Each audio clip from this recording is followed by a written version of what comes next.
उन्हाळी सुट्टीमध्ये वाढती प्रवासाची गर्दी लक्षात घेऊन यंदा राज्य परिवहन महामंडळाच्या सोलापूर विभागाने एसटीच्या 65 जादा फेऱ्याचे नियोजन केले आहे।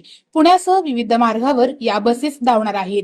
15 एप्रिल ते 15 जून 2026 या कालावधीत जादा फेऱ्या सुरू केल्या जाणार आहेत।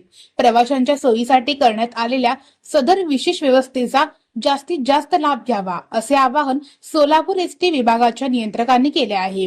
सध्याच्या नियमित फेऱ्याशिवाय पुणे, कोल्हापूर तसेच इतर महत्त्वाच्या मार्गावर या बस धावणार आहेत। प्रवासी गर्दीनुसार टप्प्याटप्प्याने सदरची सेवा सुरू करण्याचे आदेश आगारांना देण्यात आले आहेत। या फेऱ्यावेळी शासनाच्या विविध सवलतीही लागू राहणार आहेत। या जादा फेऱ्यांसाठी आरक्षणाची सुविधा महामंडळाच्या अधिकृत संकेतस्थळावर व मोबाईल ॲपवर उपलब्ध करून देण्यात येईल।